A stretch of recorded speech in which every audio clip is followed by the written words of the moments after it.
Country delight buffalo milk start చేసాము. First పిల్లలకి ఇచ్చినప్పుడు కానీ, మేము పెరుగు తిన్నప్పుడు కానీ, మేము చిన్నప్పుడు తిన్న ఓల్డెన్ డేస్ గుర్తొచ్చాయి మాకు. మీగడ కూడా పాలు కాచాక మీగడ బాగా రావడం, అప్పుడు మా చిన్ననాటి రోజులు గుర్తొచ్చాయి అన్నమాట. What is happening in American society? America సమాజంలో ఏం జరుగుతుంది? అందరికీ తెలుసు, అమెరికా సమాజానికి ఉన్న ప్రత్యేకత, it's a land of innovation, నూతన ఆవిష్కరణలకు అడ్డా. It's a great place for entrepreneurship, అంటే వ్యాపారం చేయాలి, సంపద సృష్టించాలి అనే తపన పడే వారికి అమెరికా ఒక స్వర్గధామం. శాస్త్ర సాంకేతిక రంగాల్లో అగ్రగామి దేశం, ప్రపంచంలోనే అత్యంత శక్తివంతమైన మిలిటరీ, ప్రపంచంలోనే అత్యంత శక్తివంతమైన కార్పొరేట్ వ్యవస్థలు, ఓ గూగుల్, ఓ మైక్రోసాఫ్ట్, ఓ యాపిల్ అమెరికా గడ్డపైన విలసిల్లుతున్నాయి. కానీ అమెరికన్ సమాజంలో ఏం జరుగుతుంది?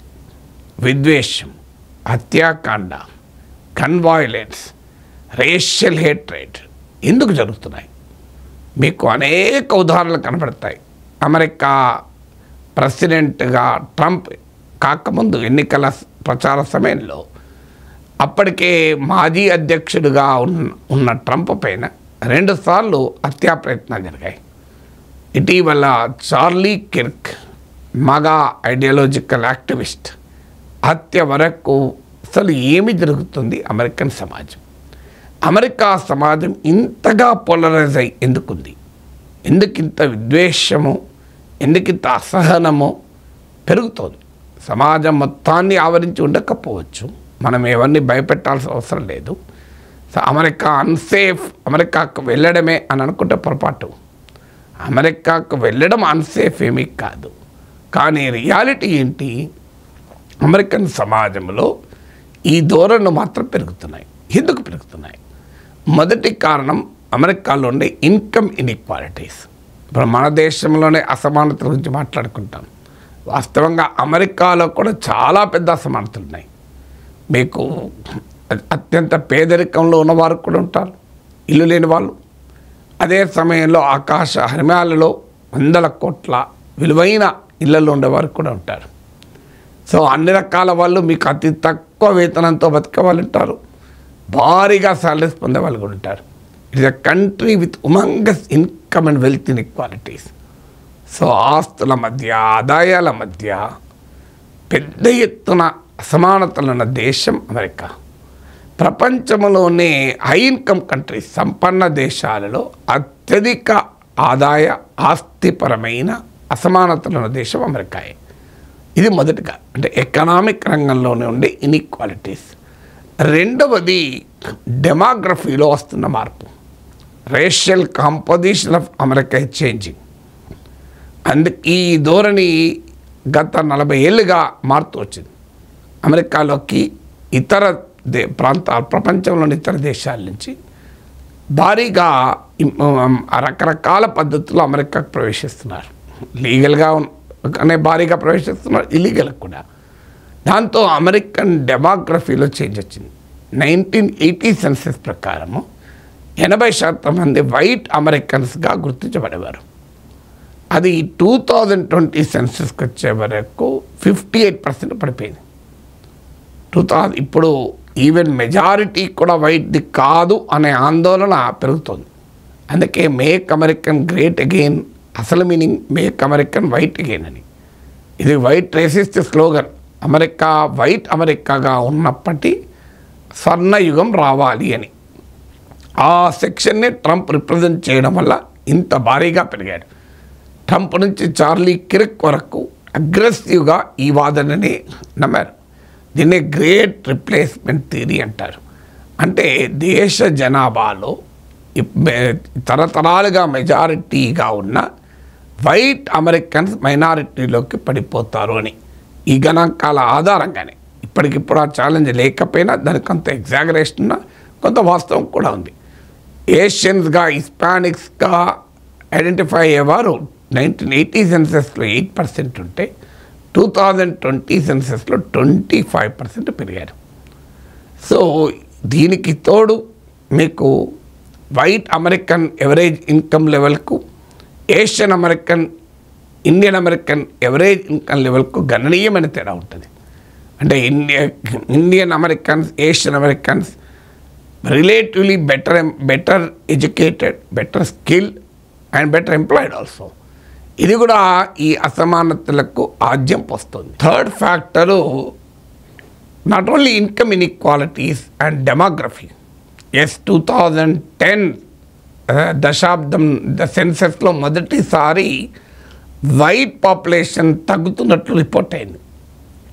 దాంతోనే మీకు 2010 తర్వాతనే ట్రంప్ ఫినామినన్ చూసాం. అంటే there is a clear link between changing demography and the assertion of the white American population. దానికి రిఫ్లెక్షన్గా, రిప్రజెంటేటివ్గా ట్రంప్ ఎవాల్వ్ అవుతున్నాడు. ఇక third factor political opinions, political identity కూడా చాలా షార్ప్గా మారుతున్నాయి. మీకు ఉదాహరణకు పొలిటికల్ సెంటర్ ఒకవైపు రిపబ్లికన్, మరోవైపు డెమోక్రాట్స్ ఉంటే mixed liberal and mixed conservative. Democrats are considered to be liberal, Republicans are considered to be conservative. So ఈ mixed liberal, mixed conservative opinions ఉన్న వారిని కొన్ని అంశాలలో దే ఆర్ లిబరల్, కొన్ని అంశాల్లో కన్సర్వేటివ్, వీళ్ళను పొలిటికల్ సెంటర్గా రాజనీతి శాస్త్రజ్ఞులు పిలుస్తుంటారు. ఈ పొలిటికల్ సెంటర్గా ఐడెంటిఫై అయ్యేవారు 1994 సెన్సెస్లో 49% ఉంటే వారు కాస్త ఇప్పుడు 39%కు 2014కే తగ్గారు. అంటే ఈవెన్ మచ్ బిఫోర్ ట్రంప్ వచ్చాక అమెరికన్ సమాజంలో భారీగా పోలరైజేషన్ జరిగింది అని అనుకుంటారు. వాస్తవం కాదు. Trump is not the cause of the polarisation. Trump is the consequence of polarisation. American సమాజంలో వచ్చిన పోలరైజేషన్ వల్ల ఎమర్జ్ అయినటువంటి నాయకుడు ట్రంప్ వల్ల ఆ పోలరైజేషన్ మరింతగా పెరిగి ఉంటుంది, కానీ ట్రంప్ వల్లనే వచ్చింది మాత్రం కాదు. సో మీకు 1994లో 16% ఆఫ్ డెమోక్రాట్స్, 16% మంది రిపబ్లికన్ అంటే తీవ్ర వ్యతిరేకత ఉండేవాళ్ళు, ఊగిపోయేవాళ్ళు. 16% మాత్రమే.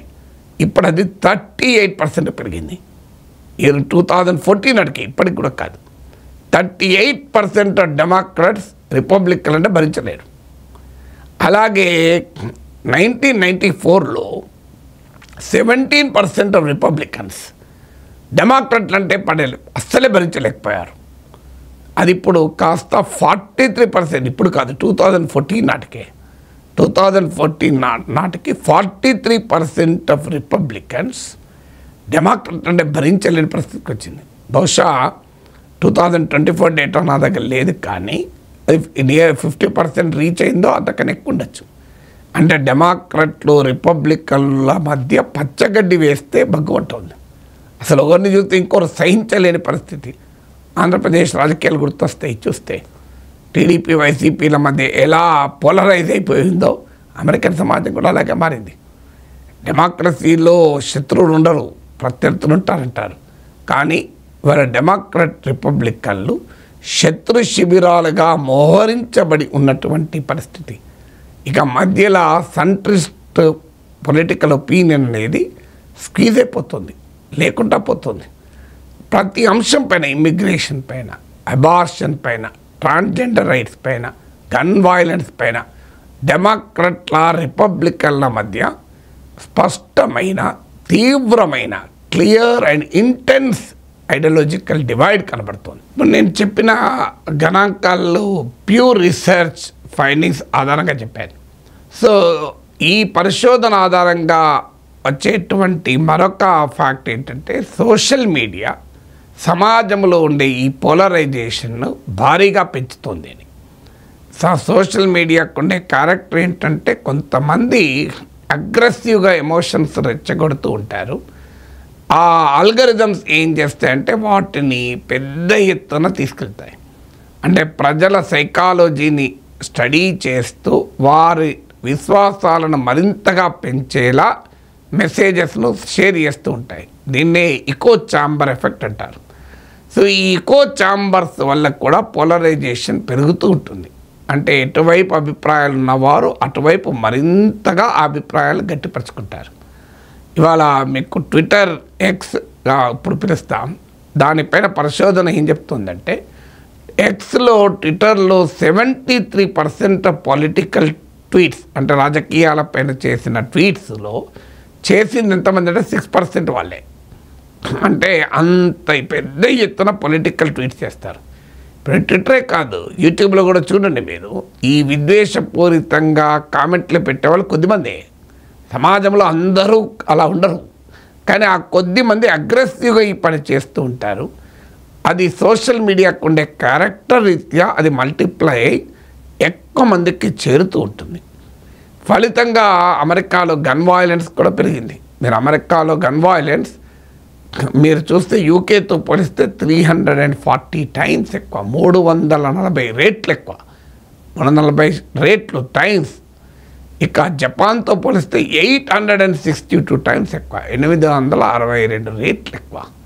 సో ఇంత పెద్ద ఎత్తున అమెరికన్ సొసైటీలో పోలరైజేషన్ పెరుగుతోంది అనేది ఇక్కడ మనకు కనబడుతుంది. ఇది ఒక్క అమెరికాలోనే కాదు, ఇది world wide trend. Ultra right wing, ultra Nationalist sentiment అనేది ప్రపంచవ్యాప్తంగా పెరుగుతుంది. దీనికి సోషల్ మీడియా ఆజ్యం వస్తుంది. మీరు ఇటీవల బ్రిటన్లో జరిగిన వైట్ సుప్రీమసిస్ట్ ప్రదర్శనలు, యాంటీ ఇమిగ్రేషన్ ప్రదర్శనలకు కూడా క్యారెక్టర్ అదే. మన దేశంతో సహా ప్రపంచమంతటా కూడా సోషల్ మీడియా ఈ రకమైన పోలరైజేషన్ అంటే ప్రజల మధ్య ఒక అగాధాన్ని సృష్టిస్తూ కన్సెన్సస్కు అవకాశం లేకుండా చేస్తుంది. ఫలితంగా సొసైటీ రోజురోజుకు కూడా టర్బులెంట్గా అశాంతి అసహనాలతో ఊగిపోతుంది.